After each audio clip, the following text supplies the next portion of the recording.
Sabe aquela pessoa que mesmo sem estudar nada, conseguia aprender todas as matérias só assistindo as aulas? Eu admito, já fui essa pessoa por boa parte da minha vida. Mas com o tempo, os conteúdos da escola foram ficando mais complexos, e eu sentia que só assistir a aula de qualquer jeito já não era mais suficiente. Por isso, eu decidi pesquisar dicas de estudo incansavelmente, e depois de um ano testando métodos e dicas de estudos, desde a mais fraca até o artigo mais complexo, eu juntei uma série de estratégias para comprar tempo e conseguir lembrar de todas as aulas que eu assistia, sem precisar estudar em casa e nem revisar anotações. E já que meu intuito aqui é ajudar você, eu decidi que vou compartilhar os 4 pilares que eu uso para memorizar qualquer aula, seja gravada ou presencial. E detalhes, sem fazer nenhuma anotação. Não que eu recomende isso, né? Mas a gente vai chegar lá. Agora, antes eu preciso deixar bem claro que o que eu vou estar falando é uma documentação do que eu faço para ter meus resultados, sendo um estudante comum assim como você. Obviamente, cada coisa tem seus fundamentos, mas entenda que qualquer método ou dica de aprendizado pode não ser bom para você. Não tô falando para não confiar em nada, mas apenas não acho que eu tô entregando verdades absolutas, porque isso seria bem desonesto da minha parte. Enfim, a primeira coisa que eu faço assim que eu sento para assistir aula é criar hipóteses. Sim, eu sento, respiro e começo a teorizar sobre o que vai ser passado. E isso é algo essencial se você quer o máximo de eficiência no mínimo de tempo possível. Vou usar como exemplo uma aula icônica na minha vida que eu nunca vou esquecer. Era sobre ondas senoidais e enquanto a professora copiava na lousa uns desenhos de ondinhas, eu pensei, essas ondas têm a ver com corrente alternada, já que é literalmente o nome da matéria. Se é assim, então deve ser sobre o processo de geração elétrica. Mas espera aí, se é um gerador girando que faz a corrente, então a velocidade de rotação é equivalente à velocidade de variação da onda senoidal?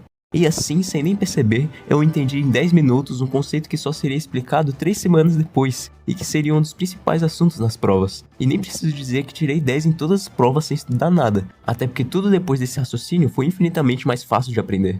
E o mais importante não é nem o quanto teorizar tornou meu estudo mais rápido e fácil, e sim que quando eu fiz a minha teoria, eu revisei o conteúdo de máquinas elétricas que eu tinha aprendido há 5 meses. Isso me mostrou o quanto brincar de cientista pode ser efetivo, pois você teorizando não está só acelerando o aprendizado, mas está juntando o ato de revisar, a famosa revisão ativa, com o processo de aprendizado de algo novo. Afinal, para tu criar uma teoria sobre um assunto, é preciso revisitar tudo que você já sabe, revisando assim uma infinidade de coisas e preparando o terreno para as próximas informações se fixarem muito mais fácil na memória de longo prazo.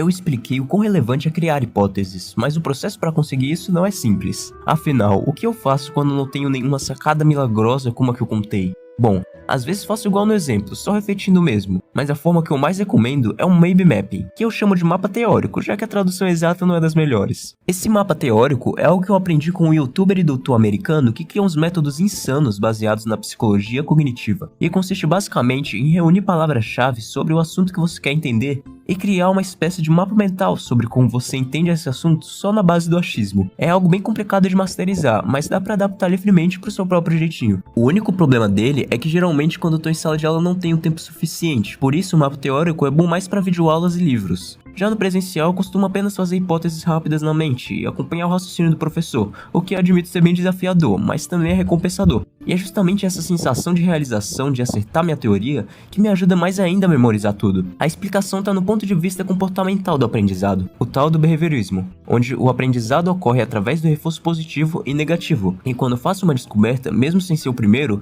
é extremamente recompensante saber que eu fui capaz. Talvez seja algo da minha cabeça, mas eu acho que você iria gostar também. Assim, nosso cérebro associa o prazer com a descoberta, e além de fortalecer a memória, vai tornar o estudo mais divertido e motivador. Mas essa confirmação que tu acertou a teoria só é possível quando você aplica o segundo pilar, que é fazer perguntas inteligentes. Mas calma aí que não é simplesmente fazer perguntas ao professor ou pro Google de qualquer jeito. Quando eu faço perguntas, eu faço o meu melhor para criar perguntas estratégicas, até porque as dúvidas convencionais que surgem na nossa mente são dúvidas que muitas vezes um raciocínio lógico pode resolver. E queira você ou não, resolver sua própria dúvida vale ouro na hora de estudar. E é exatamente isso que eu faço quando tenho um questionamento. Tento resolver por mim mesmo para reter melhor a informação. Mas quando isso não é suficiente, é bom parar de tentar responder a dúvida e buscar a melhor forma de perguntar sobre ela. Ao invés de levantar a mão perguntando o que é fotossíntese, eu vou além e pergunto se fotossíntese é, por exemplo, o processo de reprodução da planta. Não preciso estar certo, mas tenho que usar como base qualquer teoria que eu consiga pensar na hora. E olha lá, ela de novo sendo útil, né? Dessa forma, eu consigo aplicar o pilar anterior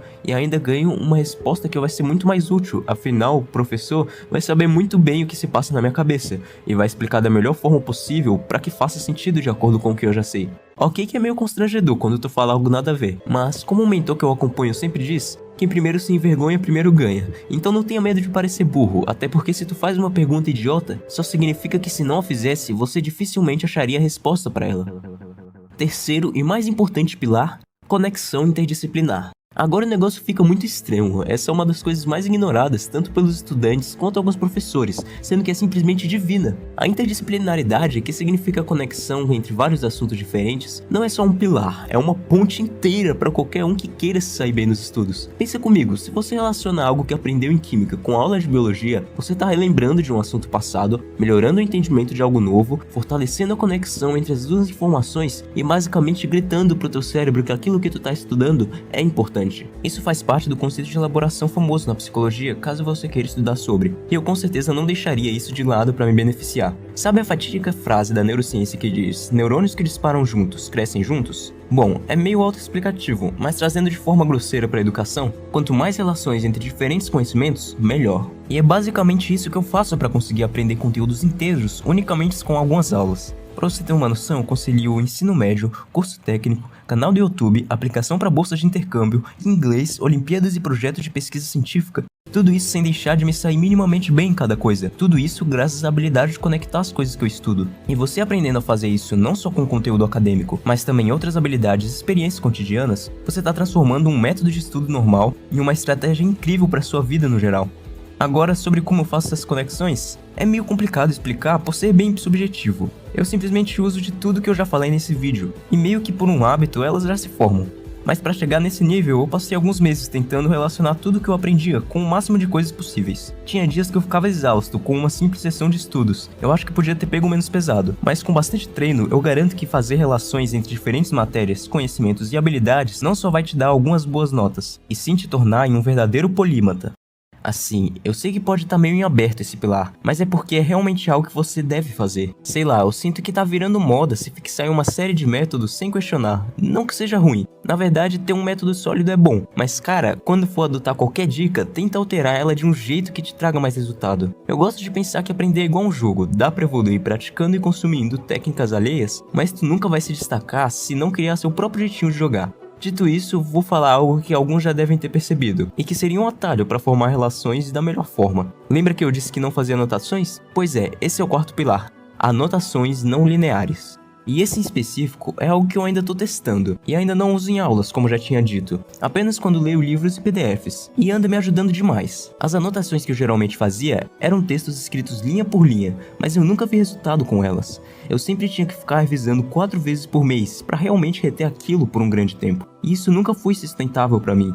Eu não anotava para lembrar mais, e sim para ter certeza de não esquecer. Só que como diz o ditado, quem não arrisca não petisca, e isso se aplica muito, mas muito bem para a memória. Eu comecei a fazer anotações não lineares, que sim, são mapas mentais. Eu vou ser honesto, mapas mentais só pioraram a situação. Eu ouvia tanto de professores e coaches que mapas mentais eram a técnica definitiva, que a decepção me destruiu. Mas depois de desistir completamente das anotações, eu descobri que eles até estavam certos, só que em partes. Mapas mentais, ao menos os que eu aprendi a fazer, não são para revisar e nem anotações convencionais. Agora eu faço eles como uma forma de autoavaliação, ou seja, não escrevendo para revisar ou magicamente memorizar, mas fazendo um mapa mental para entender melhor o assunto. Afinal, anotando o que se sabe no papel, dá para avaliar o próprio conhecimento e observar brechas nele. Por exemplo, se eu estou fazendo uma anotação sobre cinemático e tenho dificuldade para simplificar os assuntos em um mapa, eu irei anotar muitas fórmulas e colocar explicações precisas demais. Isso é um indício de que eu provavelmente não estou entendendo bem o assunto. O que está acontecendo é que meu medo de esquecer aquilo faz com que eu anote exageradamente. Isso é um ótimo sinal de que falta clareza no meu raciocínio. Claro que às vezes tem muitas informações que não dá para raciocinar direito.